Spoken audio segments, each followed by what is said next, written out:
18वां प्रकरण। अष्टावक्र जी कहते हैं, जिस बोध का उदय होने पर जागने पर स्वप्न के समान भ्रम की निवृत्ति हो जाती है, उस एक सुख स्वरूप शांत प्रकाश को नमस्कार है। जगत के सभी पदार्थों को प्राप्त करके कोई बहुत से भोग प्राप्त कर सकता है, पर उन सबका आंतरिक त्याग किए बिना सुखी नहीं हो सकता। जिसका मन यह कर्तव्य है और यह अकर्तव्य आदि दुखों की तीव्र ज्वाला से झुलस रहा है, उसे भला कर्म त्याग रूपी शांति की अमृत धारा का सेवन किए बिना सुख की प्राप्ति कैसे हो सकती है।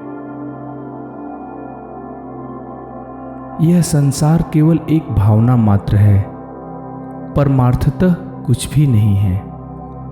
भाव और अभाव के रूप में स्वभावतः स्थित पदार्थों का कभी अभाव नहीं हो सकता। आत्मा न तो दूर है और न पास, वह तो प्राप्त ही है। वह तुम स्वयं ही हो, उसमें न विकल्प है, न प्रयत्न, न विकार और न मलिनता है। अज्ञान मात्र की निवृत्ति और स्वरूप का ज्ञान होते ही दृष्टि का आवरण भंग हो जाता है और तत्व को जानने वाला शोक रहित होकर शोभायमान हो जाता है। सब कुछ कल्पना मात्र है और आत्मा नित्य मुक्त है। धीर पुरुष इस तथ्य को जानकर फिर बालक के समान क्या अभ्यास करे, अर्थात ज्ञानी के लिए अभ्यास निरर्थक है। आत्मा ही ब्रह्म है और भाव अभाव कल्पित है। ऐसा निश्चय हो जाने पर निष्काम ज्ञानी फिर क्या जाने, क्या कहे और क्या करे, अर्थात कुछ भी नहीं। सब आत्मा ही है, ऐसा निश्चय करके जो चुप हो गया है, उस पुरुष के लिए यह मैं हूं, यह मैं नहीं हूं आदि कल्पनाएं भी शांत हो जाती हैं। अपने स्वरूप में स्थित होकर शांत हुए तत्वज्ञानी के लिए न विक्षेप है और न एकाग्रता, न ज्ञान है और न अज्ञान, न सुख है और न दुख। जो तत्वज्ञ योगी स्वभाव से ही विकल्प रहित है, उसके लिए अपने राज्य में या भिक्षा में, लाभ हानि में, भीड़ में या सूने जंगल में कोई अंतर नहीं है। यह कर लिया और यह कार्य शेष है। इन द्वंद्वों से जो मुक्त है, उसके लिए धर्म कहाँ, कर्म कहाँ, अर्थ कहाँ और विवेक कहाँ। जीवन मुक्त ज्ञानी के लिए न तो कुछ कर्तव्य है और न ही उसके हृदय में कोई अनुराग है। जैसे भी जीवन बीते वही उसकी स्थिति है। जो महात्मा सभी संकल्पों की सीमा पर विश्राम कर रहा है, उसके लिए मोह कहाँ, संसार कहाँ, ध्यान कहाँ और मुक्ति भी कहाँ, अर्थात कहीं नहीं। जिसने इस संसार को कभी यथार्थ के रूप में देखा हो, वह कहे कि यह नहीं है, नहीं है। जो कामना रहित है, वह तो इसको देखते हुए भी नहीं देखता। जिसने अपने से भिन्न परम ब्रह्म को देखा हो, वह चिंतन किया करे कि वह ब्रह्म मैं हूं। पर जिसे कुछ दूसरा दिखाई नहीं देता, वह निश्चिंत क्या विचार करे। जिसने अपने स्वरूप में कभी कोई विक्षेप देखा हो, वह उसको रोके। तत्व को जानने वाले का विक्षेप कभी होता ही नहीं है। इसलिए उसके लिए कुछ साध्य ही नहीं है। किसी साध्य के बिना वह क्या करे। तत्वज्ञ तो सांसारिक लोगों से उल्टा ही होता है। वह सामान्य लोगों जैसा व्यवहार करता हुआ भी अपने स्वरूप में न समाधि देखता है, न विक्षेप और न लय है। तत्वज्ञ भाव और अभाव से रहित, तृप्त और कामना रहित होता है। लौकिक दृष्टि से कुछ उल्टा सीधा करते हुए भी वस्तुतः वह कुछ भी नहीं करता। तत्वज्ञ का प्रवृत्ति या निवृत्ति का दुराग्रह नहीं होता। जब जो सामने आ जाता है तब उसे करके वह आनंद से रहता है। ज्ञानी कामना, आश्रय और परतंत्रता आदि के बंधनों से सर्वथा मुक्त होता है। प्रारब्ध रूपी वायु के वेग से उसका शरीर उसी प्रकार गतिशील रहता है जैसे वायु के वेग से सूखा पत्ता। जो संसार से मुक्त है वह न कभी हर्ष करता है और न विषाद। उसका मन सदा शीतल रहता है और वह शरीर रहते हुए भी विदेह के समान सुशोभित होता है। जिसका अंतर्मन शीतल और स्वच्छ है, जो आत्मा में ही रमण करता है, उस धीर पुरुष की न तो किसी त्याग की इच्छा होती है और न कुछ पाने की आशा। जिस धीर पुरुष का चित्त स्वभाव से ही निर्विषय है, वह साधारण मनुष्य के समान प्रारब्धवश बहुत से कार्य करता है, पर उसका उसे न तो मान होता है और न अपमान है। यह कर्म शरीर ने किया है, मैंने नहीं, मैं तो शुद्ध स्वरूप हूं। इस प्रकार जिसने निश्चय कर लिया है वह कर्म करता हुआ भी नहीं करता। सुखी और श्रीमान जीवन मुक्त विषयी के समान कार्य करता है, परंतु विषयी नहीं होता है। वह तो सांसारिक कार्य करता हुआ भी शोभा को प्राप्त होता है। जो धीर पुरुष अनेक विचारों से थक कर अपने स्वरूप में विश्राम पा चुका है, वह न कल्पना करता है, न जानता है, न सुनता है और न देखता ही है। ऐसा ज्ञानी समाधि में आग्रह न होने के कारण मोक्ष की कामना करने वाला नहीं और विक्षेप न होने के कारण विषयी नहीं है। मेरे अतिरिक्त जो कुछ भी दिख रहा है वह सब कल्पित ही है, ऐसा निश्चय करके सबको देखता हुआ वह ब्रह्म ही है। जिसके अंतःकरण में अहंकार विद्यमान है, वह देखने में कर्म न करे तो भी करता है, पर जो धीर पुरुष अहंकार रहित है वह सब कुछ करते हुए भी कर्म नहीं करता। मुक्त पुरुष के चित्त में न उद्वेग है, न संतोष और न कर्तव्य का अभिमान ही है। उसके चित्त में न आशा है, न संदेह। ऐसा चित्त ही सुशोभित होता है। जीवन मुक्त का चित्त ध्यान से अनुरक्त होने के लिए और व्यवहार करने की चेष्टा नहीं करता है। निमित्त के शून्य होने पर वह ध्यान से विरत भी होता है और व्यवहार भी करता है। अविवेकी पुरुष यथार्थ तत्व का वर्णन सुनकर और अधिक मोह को प्राप्त होता है या संकुचित हो जाता है। कभी कभी तो कुछ बुद्धिमान भी उसी अविवेकी के समान व्यवहार करने लगते हैं।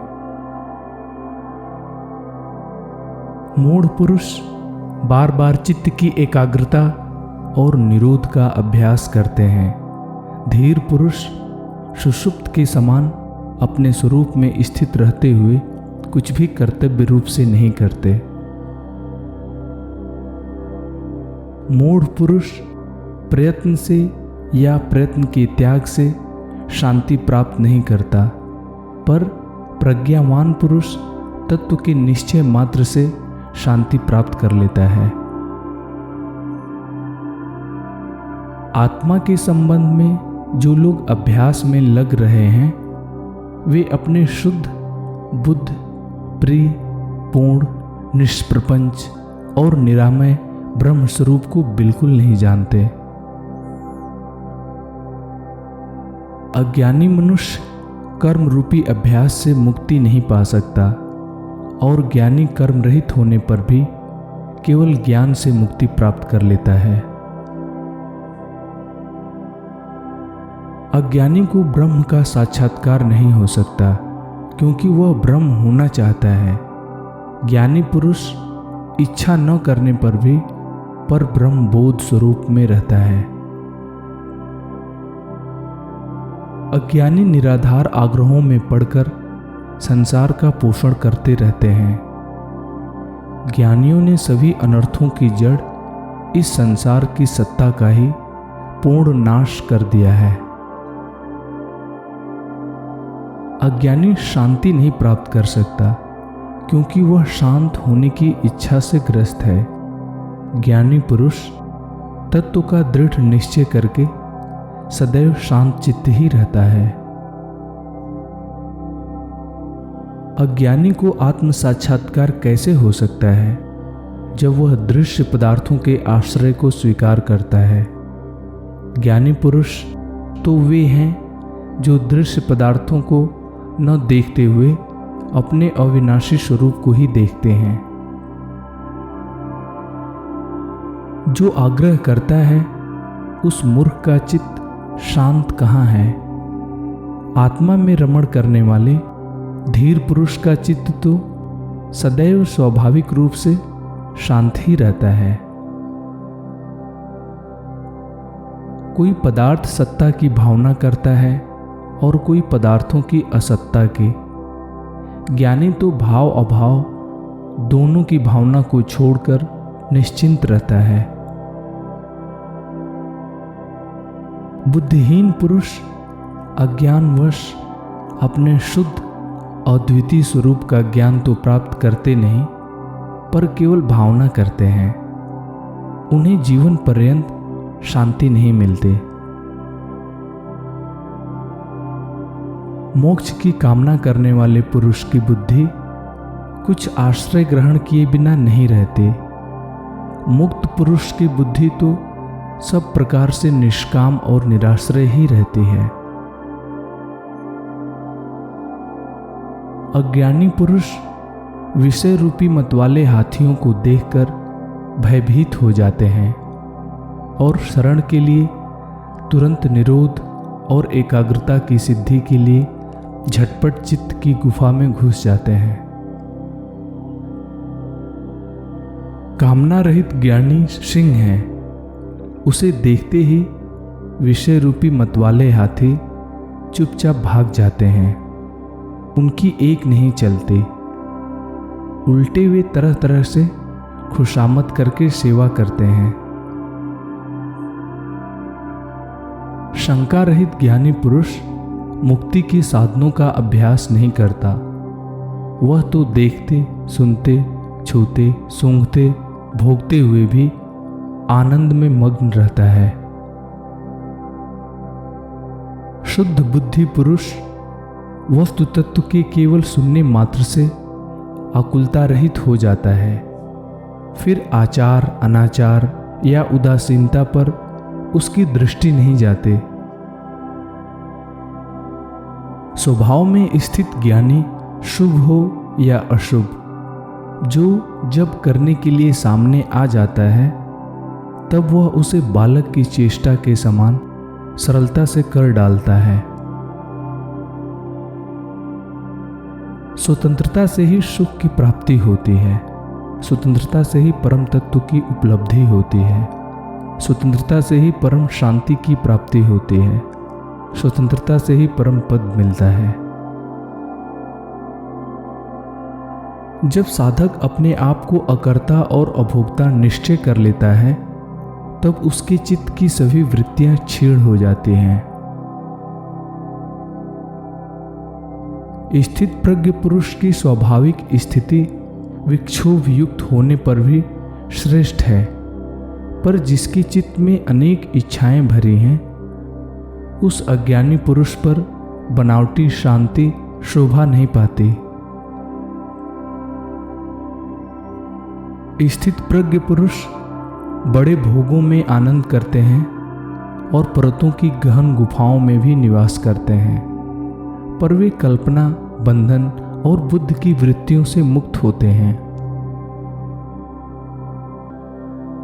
स्थित प्रज्ञ पुरुष शास्त्रज्ञ ब्राह्मण, देवता, तीर्थ, स्त्री, राजा और प्रिय को देखकर उनका स्वागत करता है, पर उसके हृदय में कोई कामना नहीं होती। सेवक, पुत्र, स्त्री, नाती और सगुत्र द्वारा हंसी उड़ाए जाने पर, धिक्कारने पर भी तत्वज्ञानी के चित्त में तनिक सा भी विकार उत्पन्न नहीं होता। लौकिक दृष्टि से प्रसन्न दिखने पर वह प्रसन्न नहीं होता और दुखी दिखने पर दुखी नहीं होता। उसकी उस आश्चर्यमय दशा को उसके समान लोग ही जान सकते हैं। कर्तव्य बुद्धि का नाम ही संसार है। विद्वान लोग उस कर्तव्यता को नहीं देखते, क्योंकि उनकी बुद्धि शून्याकार, निराकार, निर्विकार और निरामय होती है। अज्ञानी पुरुष कुछ न करते हुए भी क्षोभवश सदा व्यग्र ही रहता है। तत्वज्ञानी बहुत से कार्य करता हुआ भी शांत रहता है। शांत बुद्धि वाला पुरुष सुख से बैठता है, सुख से सोता है, सुख से आता जाता है, सुख से बोलता है और सुख से ही खाता है। जो बड़े सरोवर के समान शांत है और लौकिक आचरण करते हुए जिसको अन्य लोगों के समान दुख नहीं होता, वह दुख रहित ज्ञानी शोभित होता है। मूढ़ में निवृत्ति से भी प्रवृत्ति उत्पन्न हो जाती है और तत्वज्ञानी की प्रवृत्ति भी निवृत्ति के समान फलदायिनी है। अज्ञानी पुरुष प्रायः गृह आदि पदार्थों से वैराग्य करता दिखाई देता है, पर जिसका देह अभिमान नष्ट हो चुका है, उसके लिए कहाँ राग और कहाँ विराग। अज्ञानी की दृष्टि सदा भाव या अभाव में लगी रहती है, पर तत्वज्ञानी तो दृश्य को देखते रहने पर भी आत्मस्वरूप को देखने के कारण कुछ नहीं देखता। जो धीर पुरुष सभी कार्यों में एक बालक के समान निष्काम भाव से व्यवहार करता है, वह शुद्ध है और कर्म करने पर भी उससे लिप्त नहीं होता। वह आत्मज्ञानी धन्य है जो सभी स्थितियों में समान रहता है। देखते, सुनते, छूते, सूंघते और खाते पीते भी उसका मन कामना रहित होता है। धीर पुरुष सदा आकाश के समान निर्विकल्प रहता है। उसकी दृष्टि में संसार कहाँ और उसकी प्रतीति कहाँ, उसके लिए साध्य क्या और साधन क्या। जिस सन्यासी की अपने अखंड स्वरूप में सदा स्वाभाविक रूप से समाधि रहती है, जो पूर्ण स्वानंद स्वरूप है, वही विजयी है।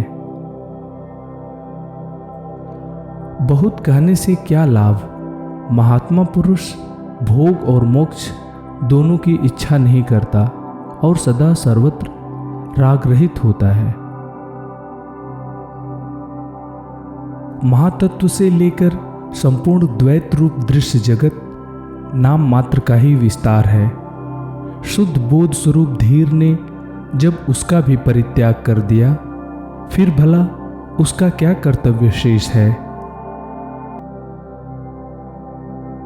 यह संपूर्ण दृश्य जगत भ्रम मात्र है, यह कुछ नहीं है। ऐसे निश्चय से युक्त पुरुष दृश्य की स्फूर्ति से भी रहित हो जाता है और स्वभाव से ही शांत हो जाता है। जो शुद्ध स्फुरण रूप है, जिसे दृश्य सत्तावान नहीं मालूम पड़ता, उसके लिए विधि क्या, वैराग्य क्या, त्याग क्या और शांति भी क्या। जो अनंत रूप से स्वयं स्फुरित हो रहा है और प्रकृति की पृथक सत्ता को नहीं देखता है, उसके लिए बंधन कहाँ, मोक्ष कहाँ, हर्ष कहाँ और विषाद कहाँ। बुद्धि के अंत तक ही संसार है और यह केवल माया का विवर्त है।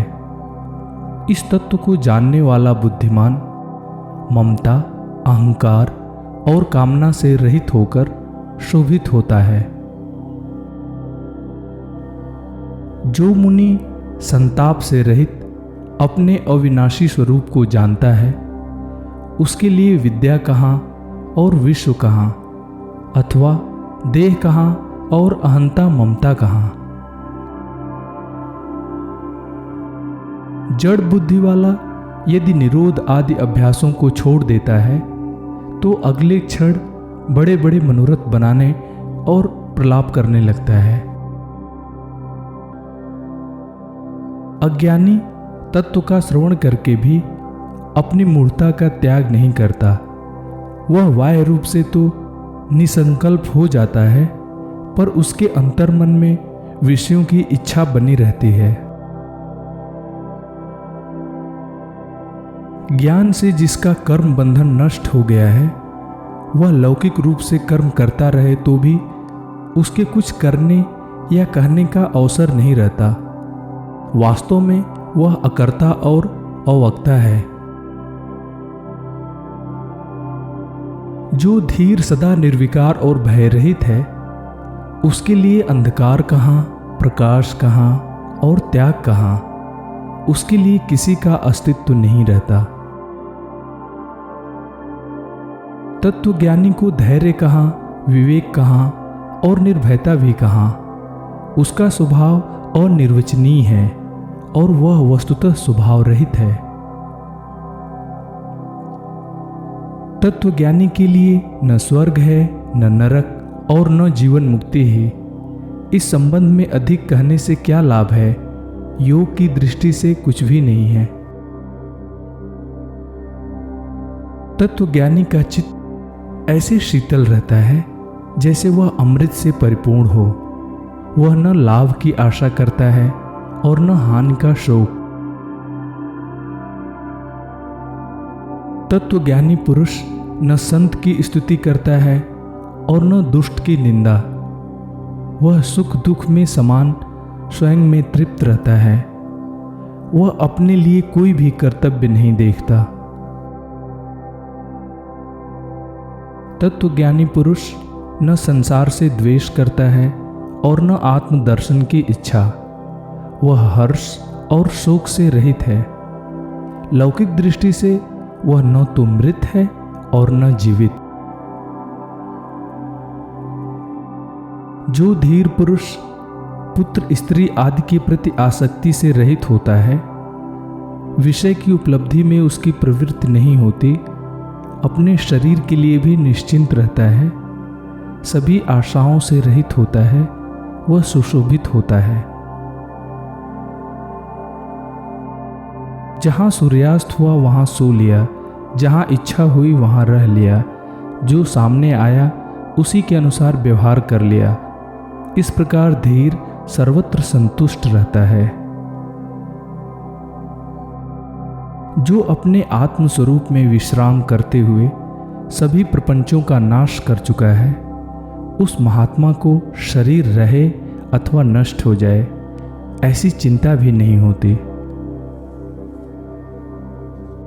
ज्ञानी पुरुष संग्रह रहित, स्वच्छंद, निर्द्वंद और संशय रहित होता है। वह किसी भाव में आसक्त नहीं होता, वह तो केवल आनंद से विहार करता है। तत्वज्ञानी पुरुष की हृदय ग्रंथि खुल जाती है, रज और तम नष्ट हो जाते हैं। वह मिट्टी के ढेले, पत्थर और सोने को समान दृष्टि से देखता है। ममता रहित वह सुशोभित होता है। जो इस दृश्य प्रपंच पर ध्यान नहीं देता आत्मतृप्त है। जिसके हृदय में जरा सी भी कामना नहीं होती, ऐसे मुक्तात्मा की तुलना किसके साथ की जा सकती है, अर्थात किसी के साथ नहीं। कामना रहित धीर के अतिरिक्त ऐसा और कौन है जो जानते हुए भी न जाने, देखते हुए भी न देखे और बोलते हुए भी न बोले। राजा हो या रंक, जो कामना रहित है वह ही सुशोभित होता है। जिसकी दृश्य वस्तुओं में शुभ और अशुभ बुद्धि समाप्त हो गई है, वह निष्काम है। तत्वज्ञानी निष्कपट, सरल और चरित्रवान होता है। उसके लिए स्वच्छंदता क्या, संकोच क्या और तत्व विचार भी क्या। जो अपने स्वरूप में विश्राम करके तृप्त है, आशा रहित है, दुख रहित है, वह अपने अंतःकरण में जिस आनंद का अनुभव करता है, वह कैसे किसी को बताया जा सकता है, अर्थात नहीं बताया जा सकता। तत्वज्ञानी पद पद पर तृप्त रहता है। वह सोकर भी नहीं सोता, वह स्वप्न देखकर भी नहीं देखता और जागृत रहने पर भी नहीं जगता। तत्वज्ञानी चिंतावान होने पर भी चिंता रहित होता है, इंद्रिय युक्त होने पर भी इंद्रिय रहित होता है, बुद्धि युक्त होने पर भी बुद्धि रहित होता है और अहंकार सहित होने पर भी अहंकार रहित होता है। तत्वज्ञानी न सुखी होता है और न दुखी, न विरक्त होता है और न अनुरक्त। वह न मुमुक्षु है और न मुक्त। वह कुछ नहीं है, कुछ नहीं है। तत्वज्ञानी विक्षेप में विक्षिप्त नहीं होता, समाधि में समाधिस्थ नहीं होता। उसकी लौकिक जड़ता में वह जड़ नहीं है और पांडित्य में पंडित नहीं है। धीर पुरुष सभी स्थितियों में अपने स्वरूप में स्थित रहता है। कर्तव्य रहित होने से शांत होता है, सदा समान रहता है। तृष्णा रहित होने के कारण वह क्या किया और क्या नहीं, इन बातों का स्मरण नहीं करता।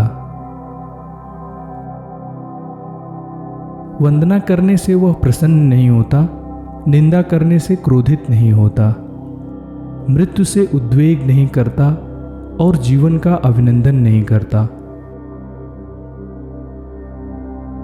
शांत बुद्धि वाला धीर न तो जनसमूह की ओर दौड़ता है और न वन की ओर।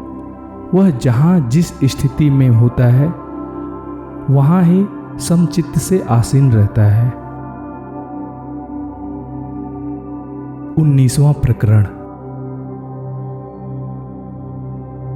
राजा जनक कहते हैं, तत्व विज्ञान की चिमटी द्वारा विभिन्न प्रकार के संकल्प विकल्प रूपी कांटों को मेरे द्वारा हृदय के आंतरिक भागों से निकाला गया।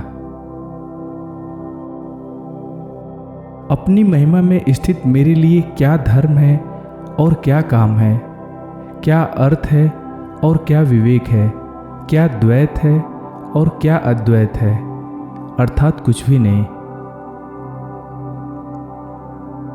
अपनी महिमा में स्थित मेरे लिए क्या अतीत है और क्या भविष्य है और क्या वर्तमान ही है, क्या देश है और क्या काल है, अर्थात कुछ भी नहीं।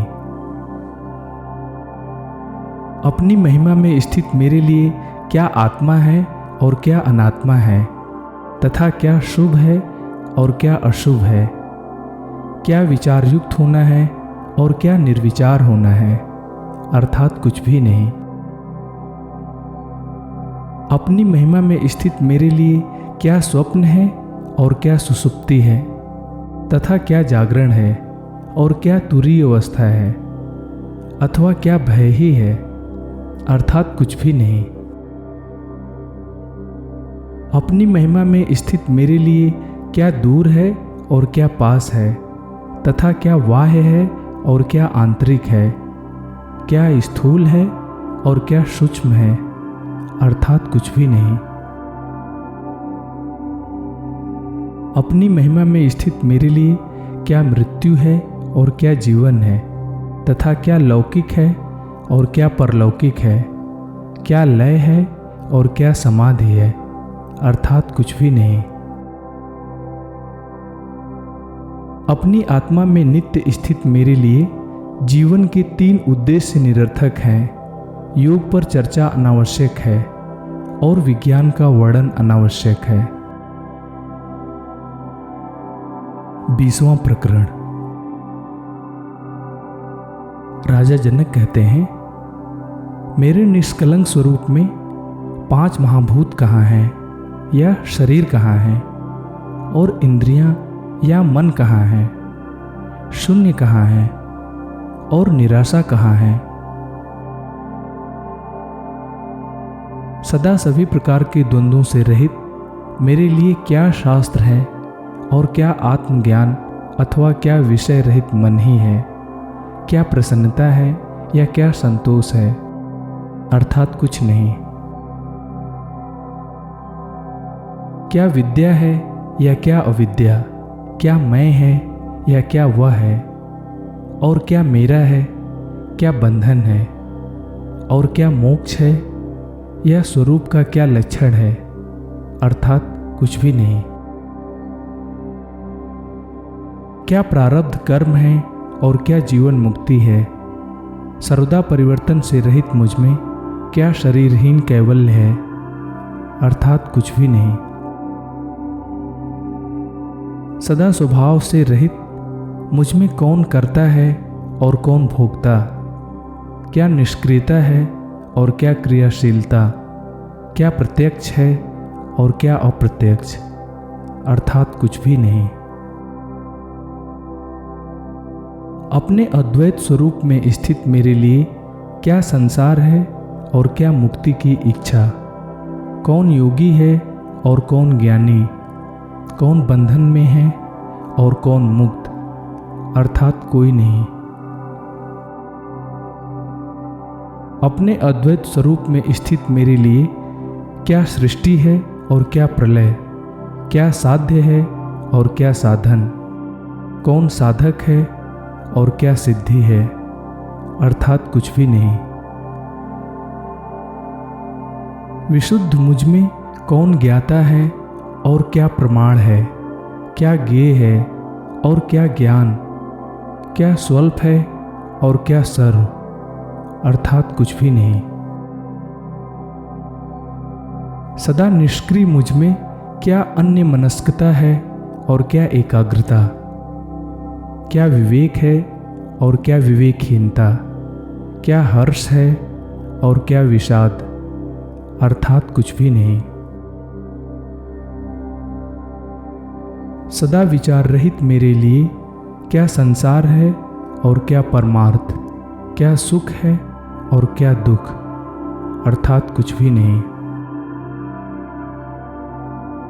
सदा विशुद्ध मेरे लिए क्या माया है और क्या संसार, क्या प्रीति है और क्या विरक्ति, क्या जीव है और क्या ब्रह्म, अर्थात कुछ भी नहीं। अचल विभाग रहित और सदा स्वयं में स्थित मेरे लिए क्या प्रवृत्ति है और क्या निवृत्ति, क्या मुक्ति है और क्या बंधन। विशेषण रहित कल्याण रूप मेरे लिए क्या उपदेश है और क्या शास्त्र, कौन शिष्य है और कौन गुरु, और क्या प्राप्त करने योग्य ही है, अर्थात कुछ भी नहीं। क्या है और क्या नहीं, क्या अद्वैत है और क्या द्वैत, अब बहुत क्या कहा जाए, मुझ में कुछ भी भाव नहीं उठता है।